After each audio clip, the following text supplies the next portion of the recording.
Now the story that might never have surfaced if someone hadn't picked up his home video camera. We've all seen the pictures of Los Angeles police officers beating a man they had just pulled over. The city's police chief said today he will support criminal charges against some of the men. Here's ABC's Gary Shepard.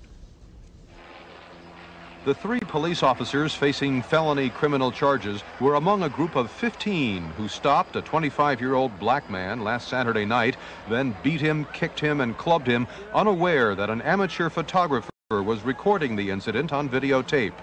Los Angeles Police Chief Daryl Gates looked at the tape and said he thinks assault with a deadly weapon will be one of the charges. In our review, we find that the officers struck him with batons. From what was going on downtown, all 4 acquitted in King beating. It says it all, but I can't help but wonder what the headlines will be when we wake up in the morning of the next edition of the paper, which obviously will have something to say about what we are going through in our city tonight.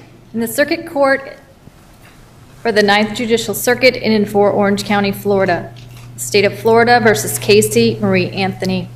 As to case number 2008 CF 15606-0.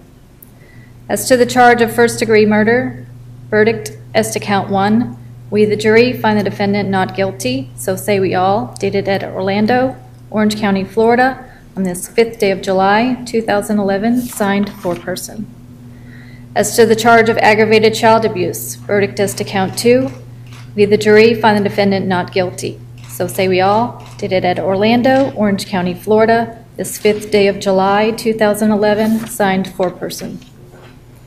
As to the charge of aggravated manslaughter of a child, verdict as to count 3, we the jury find the defendant not guilty, so say we all, dated at Orlando. In the Circuit Court of the 18th Judicial Circuit in and for Seminole County, Florida, State of Florida versus George Zimmerman, verdict, we the jury find George Zimmerman not guilty, so say we. A tragic trial ended with a bewildering verdict in Los Angeles, California. The case began on New Year's Day, 2009, when Oakland police received a report that there had been a fight on a Bay Area rapid transit train. When officers arrived, they detained a 22-year-old African-American man named Oscar Grant and 4 of his friends. Then the transit police officer, Johannes Messerly, arrived on the scene. As one officer kneeled on Oscar Grant's neck, Officer Messerly shot Mr. Grant. He shot Oscar Grant, an unarmed man who had committed no crime. Today, the Los Angeles County jury could have found the former officer guilty of second-degree murder, which carries a sentence of 15 years to life.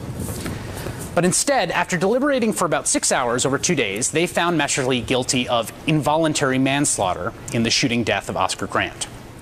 The conviction carries a sentence of 2 to 4 years. Well, obviously, today, we're disappointed with the jury's verdict. I can't even imagine what this must feel like for the family of Philando Castile, his friends, and all those that loved him. Our position throughout this case was that Philando Castile did nothing that justified the taking of his life. Michael Brown's family, through their attorney, now weighing in. You can see Brown's mother there, her head in her hands moments after learning there would be no charges. The reaction swift across the country. This from Twitter. You can see the number of tweets. Each splash of yellow, a tweet about Ferguson in the moments after the decision. An explosion of emotion on all sides. ABC's Steve Osunsami tonight in Ferguson with images inside the room as the prosecutor calls the family. Steve, good evening. Siding with her son's killer.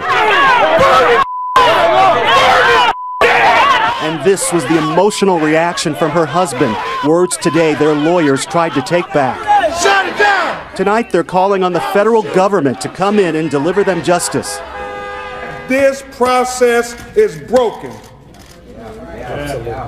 The process should be indicted.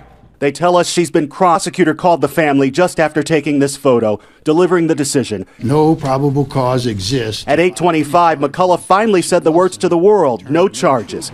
Less than an hour. I reject the claim that 12 seconds after the shooting began, it was patently clear from the perspective of a reasonable police officer in Brillo's position that the threat had been stopped, and therefore find that Brillo's entire use of deadly force was a constitutionally reasonable response to an objectively reasonably perceived threat of great bodily harm from the occupants of the Malibu, Russell, and Williams.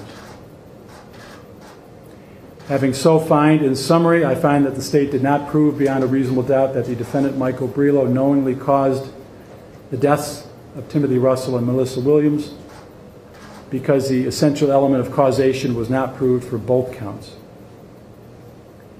I therefore find the defendant not guilty of counts 1 and 2 as indicted. Yeah, this is the third officer who has been acquitted of all charges in connection to the death of Freddie Gray. Lieutenant Brian Rice, he was the highest ranking officer on the scene that day that Mr. Gray was arrested, was injured in that van, and then later died from his injuries. He was charged with several things, but was found not guilty on involuntary manslaughter, reckless endangerment, and misconduct in office charges. I want to get you some breaking news. A judge has announced the verdict in the trial of 3 Chicago cops who were charged with trying to cover up the controversial shooting of Laquan McDonald. This was in 2014. I want to play this for you. This court finds that the state has failed to meet its burden on all charges. Therefore, there is a finding of not guilty as to every count and each defendant of conspiracy,